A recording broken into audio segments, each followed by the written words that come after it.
जाते थे, काम करते थे।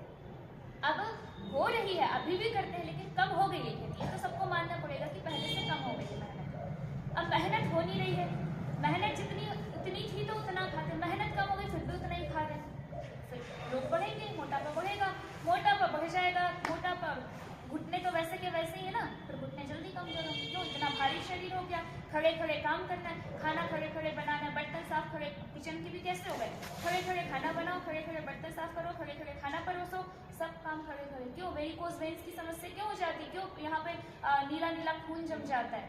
खड़े खड़े रहोगे, ब्लड सर्कुलेशन अच्छे से होगा नहीं। पहले सारे काम बैठ के हुआ करते थे। हमारी परंपराएं वैज्ञानिक थी, हमारे शरीर के हिसाब से थी। तो कहने को तो बहुत सारी बातें हैं, तो इसीलिए योग करना चाहिए। फिर दूसरी बात एक क्या बताया था, रोग होते हैं लेस फिजिकल एक्टिविटी, हमारा शारीरिक व्यायाम पूरा नहीं हो पाता, इसलिए रोग होते हैं। दूसरा रोग होते हैं लेस ऑक्सीजन सप्लाई से, हमारा शरीर चलता है ऊर्जा से, हमारा रेस्पिरेटरी सिस्टम, हमारा जो पूरा सर्कुलेशन सिस्टम है, हमारा जो पूरा पाचन तंत्र है, हमारा जो पूरा लिम्फेटिक सिस्टम है, हमारा शरीर का कोई भी वो मस्तिष्क है, वो न्यूरोलॉजिकल सिस्टम है, सब कुछ किससे चलता है? ऊर्जा से, एनर्जी से चलता है। और ऊर्जा हमको कहाँ से मिलती है? दो चीज़ों से, मुख्य रूप से दो चीज़ों से मिलती है। एक जो हम खाते हैं उससे, दूसरा हम जो श्वास लेते हैं उससे, जो हम ऑक्सीजन लेते हैं उससे। प्राणायाम करने क्यों बोला जाता है? हमारे शरीर में ऑक्सीजन की कमी के कारण कई बार रोग होते हैं। हमारा शरीर किससे मिलकर बना है? कोशिकाओं से। ये सभी विज्ञान में पढ़ते हैं, हमारा शरीर कोशिकाओं से मिलकर बना है। कोशिकाओं को ऊर्जा मिलती है ऑक्सीजन से। इसलिए कहा जाता है कि जैसे 9 माह में माँ के गर्भ में एक शिशु का निर्माण होता है, उसी प्रकार से यदि कोई प्राणायाम का अभ्यास, प्राण की साधना 9 माह तक नियम के साथ, सही समय के साथ, पूरी श्रद्धा के साथ, बिना एक दिन का भी गैप किए कर ले, अगर वो रोगी भी है तो उसको भी पूरा नया शरीर मिल जाता है। ये प्राणायाम में शक्ति। पर इतना संयम किसमें है? करे तो कोई। तो वेलनेस में रोग इसलिए ठीक हो जाते हैं क्योंकि जब वहां पे कोई रोगी आता है तो उसको वो कुछ नहीं, वहां पे अमीर से अमीर लोग भी तड़प जाते हैं कि एक रोटी तो दे दो सूखी, क्योंकि खाने को देती वही देंगे जो आपके स्वास्थ्य के लिए अच्छा है। बॉन्ड साइन कराया जाता है कि जितने दिन आप यहाँ हैं उतने दिन आप हमारे हिसाब से खाएं। पहले दूसरे दिन तो लोग इतने परेशान होते हैं कि हम छोड़ के चले जाएंगे, दे दिया पैसा दे दिया, हम जा रहे हैं, हमको नहीं कराना इलाज, ऐसी स्थिति हो जाती है। लेकिन 5वें 6ठे दिन तक जब उनका रोग ठीक हो जाता है तो दुआएं लेकर के जाते हैं। तो हमारे बहुत सारे लोग हमारे खाने पीने के, अच्छा प्राणायाम की बात मैं कर रही थी। जब हम प्राणायाम करते हैं, लंबा श्वास भरते हैं, फेफड़ों में पूरी ऑक्सीजन पर्याप्त मात्रा में जब जाती है तो ऑक्सीजन से हमारा रक्त शुद्ध होता है।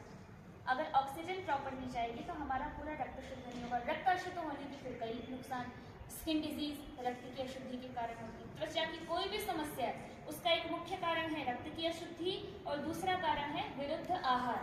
जो हम दूध का कोई भी सामान नमक के सामान के साथ खा लेते हैं, चाय पी ली नमकीन के साथ, दूध पी लिया नमकीन के साथ, और बढ़िया नमक मिर्ची वाली सब्जी खाई और उसके बाद खा ली खीर। तो ये जो चीज़ें होती हैं ये सब मिलकर के जो विरुद्ध आहार होता है, जो एक प्रकार से रायते के साथ खीर खाते हैं, जबकि रायता जो खीरे का रायता बनता है, जो खीरे का रायता बनता है, खीरा और दही जहर जैसा काम करता है मिलकर के हमारे शरीर में, लेकिन कितना प्रसिद्ध है खीरे का रायता लोग खाते हैं। तो ये इन सब चीज़ों के, ये जो हम दूर हुए ना स्वाद के चक्कर में, जो अपनी परंपराओं से दूर हो गए, हमारी आयुर्वेद से दूर हो गए। तो दूसरा जो हमारी त्वचा की जो समस्याएं होती हैं वो विरुद्ध आहार के कारण होती है। तो ऑक्सीजन जब हमको पर्याप्त मात्रा में मिलती है, रक्त हमारा पूरा शुद्ध होता है, रक्त के माध्यम से जब रक्त हमारी पूरी शरीर में दौड़ रहा है तो कहाँ से जाता है? हृदय से पंप होकर के फेफड़ों में जाता है, फेफड़ों से पूरे शरीर में जाता है, फेफड़े और हृदय की आपस की जो पूरी क्रिया विधि उसके माध्यम से पूरे शरीर में जाता है।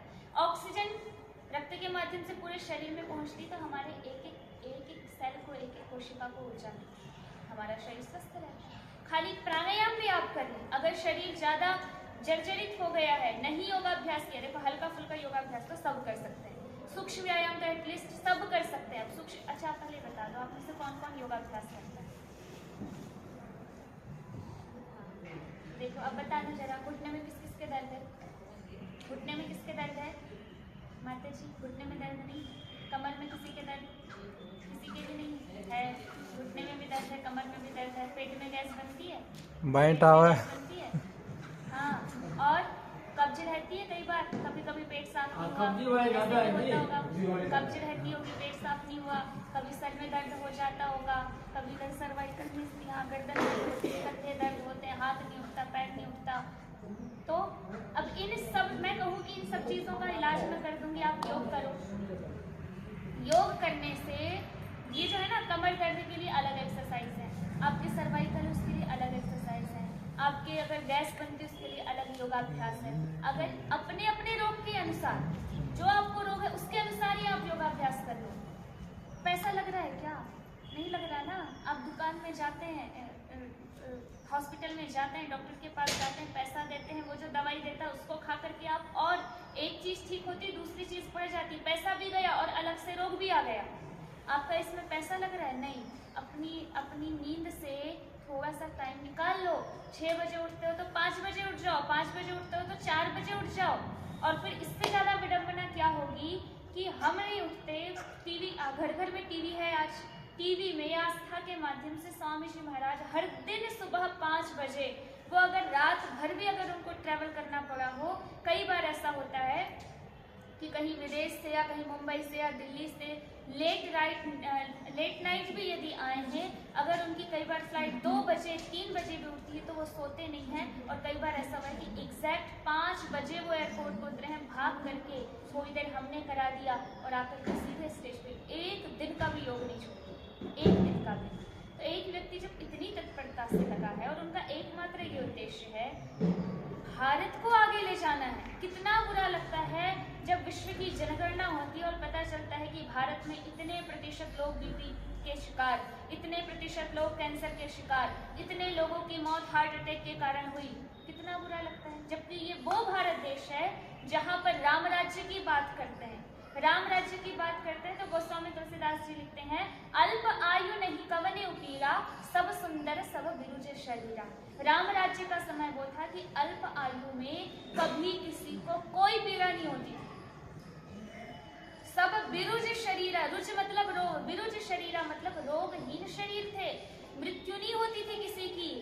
अब अपनी इच्छा से शरीर का, देह का त्याग होता था, कष्ट से नहीं मरते थे, परेशान होकर के नहीं मरते थे, ना तो शारीरिक कष्ट होता था ना मानसिक कष्ट होता था। आज अंतिम समय देखिए लोगों का, रेयर कंडीशन के लोग होंगे जिनका अंतिम समय अति सुखद रहा हो, शारीरिक रूप से भी और मानसिक रूप से भी, नहीं तो मैक्सिमम लोगों को, अधिकतर लोगों को शरीर की भी समस्या होती है, रोग से तड़प के जाते हैं और दिमाग में भी कि जो करना था वो तो किया नहीं, जो नहीं करना था वही जिंदगी भर करते रहे, हाथ कुछ लगा नहीं। जिन बच्चों के पालने के लिए, जिन बच्चों के लिए इतनी मेहनत की, वो बच्चे आज सुनते नहीं हैं, और न जाने कितनी कितनी, अधिकतर लोग, सबकी नहीं अधिकतर लोगों की मैं कह रही हूँ, ये समस्या होती है। तो अगर हम एक तरफ भगवान श्री राम की